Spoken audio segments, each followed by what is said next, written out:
এক প্লেট ভাতের বিনিময়ে যদি জীবন নিতে পারে, তাহলে জীবনের বিনিময়ে আমরা জীবন চাইতে পারি না? হয়তোবা আপনারা 2 দিন আন্দোলন করবেন, আলোড়ন করবেন, কিন্তু আসলে কি তোফাজ্জল বিচার পাইবে? ওর মতো অসহায় একটা মানুষ এরকম মাইরে ফেলায়, তাহলে আমাদের সমাজে যদি এই বিচারটা না হয়, তাহলে এরকমের তো পথে ঘাটে সবাই মানে পাখি মারার মতো মাইরে ফেলাইবে, পাখি মারার মতো মাইরে ফেলাইবে জনগণের সাথে। এরকমের তো মানুষের, তাহলে তো মানুষ ন্যায় অন্যায় বিবেক বলতে সমাজে কিছুই থাকবে না। আপনাদের হাতে বিচার দিলাম, আর কি বলবো বলেন, বলার ভাষা নাই যে একটা এক প্লেট ভাতের জন্য একটা মানুষের মাইরে ফেলায়। আমার আব্বাকে ফোন দিছে, তো বলছে যে ওইরকম মোবাইল চুরি করছে।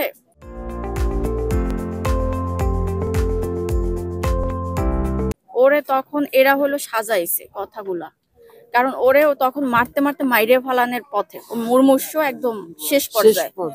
সেই ক্ষেত্রে তখন হলো ওরা একটা মানে যে তাহলে মারছে কিসেবে, কেন মারছে, এই জন্য হলো ওরা হলো বলছে যে সকালে 5টা মোবাইল নিয়ে গেছে, এরপরে আবার বিক্রি করে আবার বিকালে আসছে। একটা মানুষ যদি একটা মোবাইল চুরি করে, সেখানে কি দ্বিতীয়বার কি যায়? আর ওর কি ওই বুদ্ধি দিল যে একটা মোবাইল, ও এক প্লেট ভাতের জন্য গেছে, আর সেখানে এক প্লেট ভাতের বিনিময়ে ওর জীবনটা কাটে নেওয়া হয়েছে। ও সবাই কাছে শুধু আপনি আপনার পরিচিত, ওর পরিচিত, হয়তো 50 টাকা চাইতো, হয়তো ভাব যে আমার একটা খাবার কিনে দাও।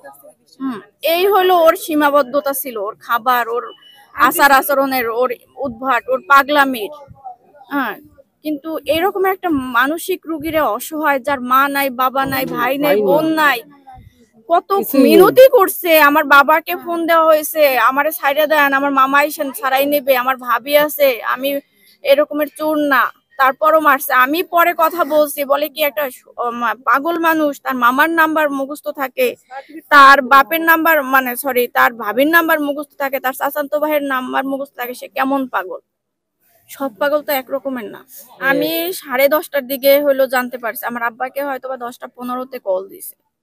তো আমি হলো মানে রান্না করেছিলাম, তো আমি আইসা আব্বাকে ব্যাক করছি, বলে কি এরকমের তোফাজ্জল রে। আব্বা তো ঠিক মতন বলতে পারতেছিল না, বলতেছে ঢাকা কলেজের। আমি ঢাকা কলেজের ফজলুল হক তো নাই। পরে হইলো জানি যে ঢাকা ইউনিভার্সিটির। তো আমি ওই নাম্বারে আব্বার থেকে নাম্বার নিয়ে কল দিছি যে ভাই, আপনারা যাকে ধরছেন আমি ওর বোন, কি হয়েছে? তখন ওনারা বুঝছে যে এ নাই বা এ মারা যাবে বা এরকমের। তখন হলো বলতেছে ও এরকম মোবাইল চুরি করছে, আবার মোবাইল চুরি করতে আসছে, আপনারা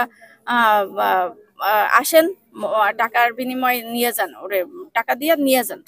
আমি বলতেছি যে দেখেন, ওর মাথায় একটু সমস্যা আছে, ও যদি একটু পাগলামি করেও, হ্যাঁ আমরা মানতে পারি যে ও হয়তো মানসিক রোগী, ও হয়তো বা কারোর সাথে বেয়াদবি করছে, পাগলামি করে, বা এরকম খাবারের জন্য পাগলামি করে, এটা আমরা স্বীকার করি।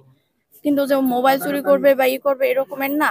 কিন্তু ও যদি কোনো অন্যায়ও করে থাকে, ওরে মাইরেন না আপনারা ওরা এরকম মাইরেন না। আমি বারবার ওনারে জিজ্ঞেস করতেছিলাম, ভাই ওকে কথা বলতে পারতেছে, ওকে হাঁটতে পারতেছে? তাই ওনারা তখন বলে নাই কিছুই। না, ও মারা গেছে। ওরে মারা যাওয়ার পরে হলো আমি তখন ওই লোকটার সাথে কথা বলতেছিলাম, পাশ থেকে বলছে যে পুলিশ আইসা, প্রশাসন আইসা নিয়ে গেছে। পুলিশ তখন প্রশাসনের কাছে ওরা কিছুই দেয়নি। ও যখন মারা গেছে বুঝছে, তখন হলো ঢাকা মেডিকেলের বাইরে ফালাই রেখে গেছে।